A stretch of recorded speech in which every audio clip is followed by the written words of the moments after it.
You know something? ஒருத்தனோட அடையாளத்தை அழிச்சிட்டா அதுக்கப்புறம் அவன் அகதிதான்.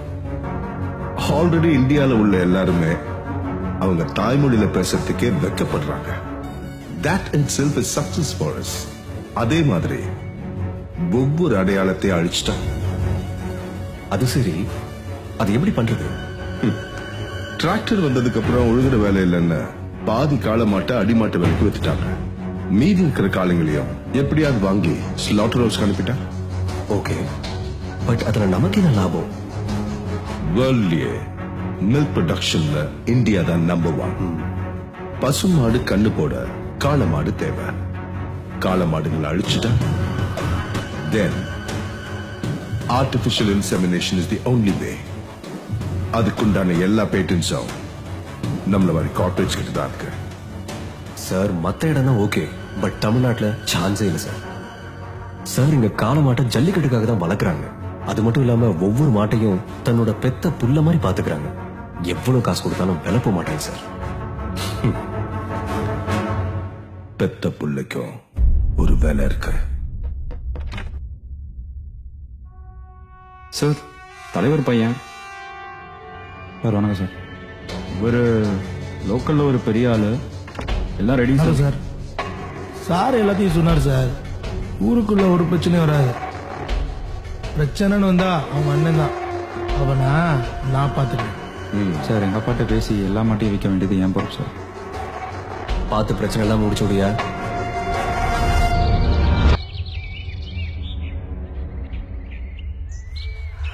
இவர் தான் இந்த ஊர்லயே பெரிய ஆள் சார். இப்படி ஒன்னத்துக்கு பரவாத மாட்ட, லட்ச லட்சமா காசு கொடுத்து எடுத்துக்கிறேங்கிறாங்க. தூக்கி கொடுக்க வலிக்குதா? தூக்கி கொடுத்துடுங்கப்பா. இவர் மட்டும் மாட்டை வித்து கொடுத்துட்டாரு, ஊர்ல இருக்கிற எல்லா பயிலும் வரிசையா வந்து வித்து கொடுத்துருவாங்க. ஏண்டா வீட்டுல ஒரு பிள்ளை மாதிரி வளர்த்துக்கிட்டு இருக்கேன், எச்சப்பை மாதிரி விக்கணும் கிழிக்கணும். சொல்லுண்ணே, சும்மா மாடு மாடுன்னு இருக்காரு. கொடுக்க சொல்லுண்ணே. 5 நிமிஷத்துல இடத்த காலி பண்ணணும். ஊருக்குள்ள போய் என்கிட்ட கேட்ட மாதிரி கேட்டுக்கிட்டு இருக்காங்க. கிளம்புங்க. கிளம்பு.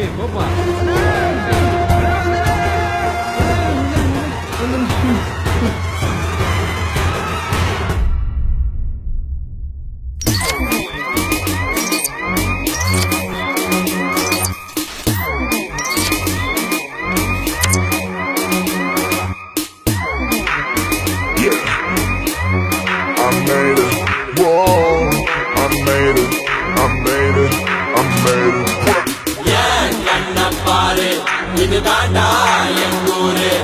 முறைச்சா பொண்ண மரபோம், நீ அடிச்சா பொண்ண அழிப்போம். டக்கரு டக்கரு டக்கரு டக்கரு இதுதான் என் ஊரு. டக்கரு டக்கரு டக்கரு டக்கரு நீ மோதி பாரு.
டக்கரு டக்கரு இதுதான் என் ஊரு டக்கரு டக்கரு டக்கரு டக்கரு நீ மோதி பாரு மாட்ட பெத்த புள்ளைய நினைக்கிறோம் இந்த கொடுமை செய்ய எப்படி மனசு வரும் இதன் பின்னே உள்ள சர்வதேச அரசியல் வியாபாரத்திற்காக நடந்திடும் வெறிச்செயல் இந்த விளையாட்டை தடை செய்தால் நாட்டு மாடு அழியும் வெளிநாட்டு நிறுவனங்கள் வியாபாரம் பெருகும் அறியாத தமிழா உன் அறியாமை பிள்ளையால் உன் அடையாளம் இருந்தால் நீ மெதுவாக அழிவாய் அடையாளம் இழந்தால் உன் தாய் நாட்டில் நீயும் ஒரு அகதியை மாறிடுவாய் இது மாட்ட பத்தின பிரச்சனை இல்லவோ நாட்ட பத்தின பிரச்சனைடா நாட்டின் பொருளாதாரமே வீழும் நாமும் எடுக்கணும் பிச்சையடா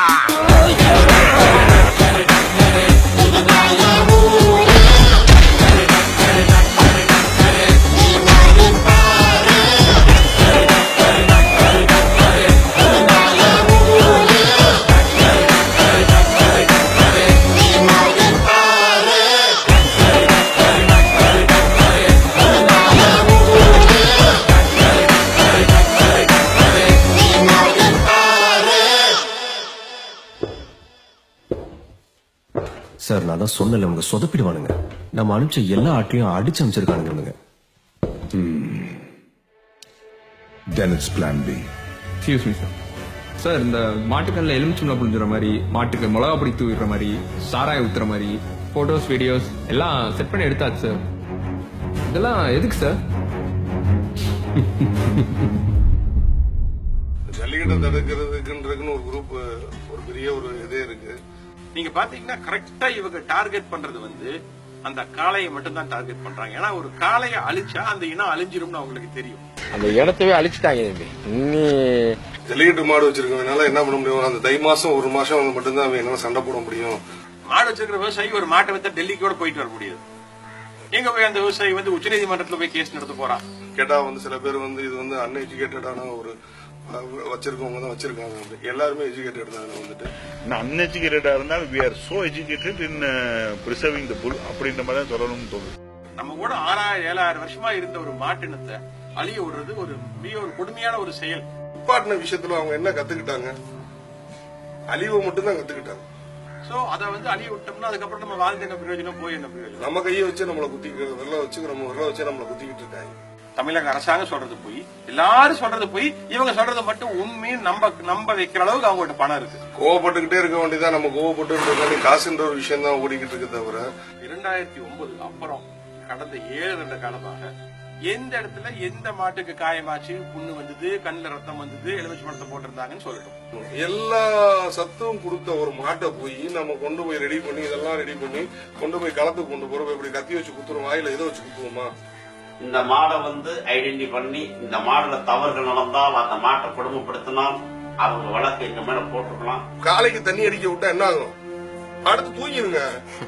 மாட்டை பத்தியே என்னன்னு தெரியாம மட்டையை தூக்கிட்டு அடிக்கிறவன்லாம் கையெழுத்து போட்டாக்க இது சாத்தியமாகுமா? இது புரியாதவங்க ஜல்லிக்கட்டினுடைய தன்மை என்னன்னு தெரியாமலே ஜல்லிக்கட்டை விமர்சிக்கிறாங்க. ஜல்லிக்கட்டுக்கு தடை மூலம் என்ன நடக்கும்? அடுத்து வந்து யானைன்றத வந்து பேப்பர்ல பாக்குறோம், மாடுன்றத படத்துல தான் பார்த்து சொல்ல முடியும். தமிழகத்தில் இருக்கக்கூடிய பாரம்பரிய நாட்டினங்கள் பூரா காலியாயிரும். ஒரு தமிழ் இனமே அழிஞ்சிருச்சு. அடுத்து ஒரு பாரம்பரியன்றது ஒண்ணு அழியுது. உலக நாடு பூராமே ஒரு மாடு ஒரு போட்டி தான், அதோட அந்த மாடு கொல்லப்படும். நம்ம அப்படி இல்லை. ஒரு காளையை வளர்க்கணும்ன்றது வந்து வீட்டுல ஒரு நண்பனை வளர்க்குற மாதிரி, ஒரு தம்பியை வளர்க்குற மாதிரி, நம்ம குலதெய்வத்தை வளர்க்குற மாதிரி தான் இருக்கணும். அந்த மாடு வயோதிகமாகி இறந்தவன் நாடும் சமாதி கட்டி அந்த மாடை வந்து பூஜிக்கிறோம். என்னோட கால பேர் ஐயனார். ஸ்கூல்ல படிக்கிறப்ப இந்த காலங்கண்டை வாங்கி நான் வளர்க்குறேன். வீட்டுக்கு தெரியாம எல்லாரும் 10 மணிக்கு தூங்கின பிறகு 11 மணிக்கு அந்த வீட்டுக்குள்ள போய் அந்த அவரோட இருந்து நம்ம வசிச்ச காலம் தான் அதிகம் எனக்கு வந்துட்டு. குணம்லாம் ட்ரீட்மெண்ட்லாம் பண்ணி நல்லா தான் நின்றாப்ல. வலி இல்ல, ஒண்ணும் இல்ல. இந்த இடத்துல இப்படி ஒண்ணு பாத்துச்சு, நின்றுச்சு, மண்டி போட்டுச்சு, உட்காந்துச்சு அப்படின்னு சொல்லிட்டு இங்க உள்ள வந்து பாக்குறேன் இவரு இதாயிராரு. வீடே ரொம்ப மனம் உடைஞ்சு அன்னைக்கு வீடு அப்பால இருந்து எல்லாருமே இங்க வந்துட்டோம். ஒரு 15 வருஷம் 20 வருஷமா நம்ம கூட இருந்த ஒரு தம்பியை வந்து நம்ம விட்டுட்டோம்டா அப்படின்னு சொல்லிட்டு ஒரு விஷயம். அது தம்பின்ற காட்டுல எனக்கு வந்து சாமி தான். அது சாமி இல்லைன்னு சொல்லி சொல்றேன் முட்டாளு. நான் சாமி இருக்குன்னு நான் சாமி நீங்க தான் கும்பிடணும்னு சொல்லி சொல்ல வரல. நான் வாயிலா ஜீவ அனைத்துமே தெய்வத்துக்கு சமானமான ஒரு விஷயம். அந்த ஒரு விஷயம் நடந்துகிட்டு இருக்க ஒரு இடத்துல வந்து என் இடத்துல நான் உனக்கு அடக்கம் பண்ணிடுவேன் அப்படின்னு சொல்லி சொன்ன பாரு, அதுக்குன்னு அந்த இடம் அமைஞ்சிச்சு. உள்ள தூக்கி உள்ள இறக்குற மண்டி போட்டு உட்கார்ந்த போய் உட்காந்துச்சு. எந்த மாடு வச்சிருக்கவங்க வீட்டுக்கும் வந்து you are always welcome, you can come and see. நீங்க இவ்வளவு பேச்சு பேசுறவங்க எங்க ஊர் ஜல்லிக்கட்டுக்கு வாங்க. வாங்க சும்மா வாங்க, சும்மா வாங்க, இப்படி சைட்ல வாங்க. நம்ம காலையில இப்படி சும்மா மூந்து பாருங்க, கையை மூந்து பாருங்க. நம்ம கோபுரத்துல இருக்கிற மாதிரி இதுவும் ஒண்ணா இருக்கு. ஏங்க நார்த் இந்தியாவில் இருக்கிறவங்களுக்கு ஜல்லிக்கட்டை பத்தி ஒன்னும் தெரியல, அவங்க கேஸ் போறான். ஒன்னும் மெட்ராஸ்ல நம்ம மக்கள் இருக்காங்க, காலேஜ் ஸ்டூடெண்ட்ஸ். அவங்ககிட்ட போய் ஜல்லிக்கட்டுனா என்னன்னு சொல்லி கேட்டா அது காலை பிடிச்சி தூக்கிட்டு இழுத்துட்டு போவாங்கன்றாங்க. காலை பிடிச்சி இழுக்கிறேன்னு சொல்லி சொல்றாங்க. என்னன்னா போடுறியோ எல்லாத்துக்கும் சரின்னு தான் தலையாடிக்கிட்டு போனேன். இப்ப நுப்பாட்டுறதுக்கும் தலையாடிக்கிட்டு தான் இருக்கேன்.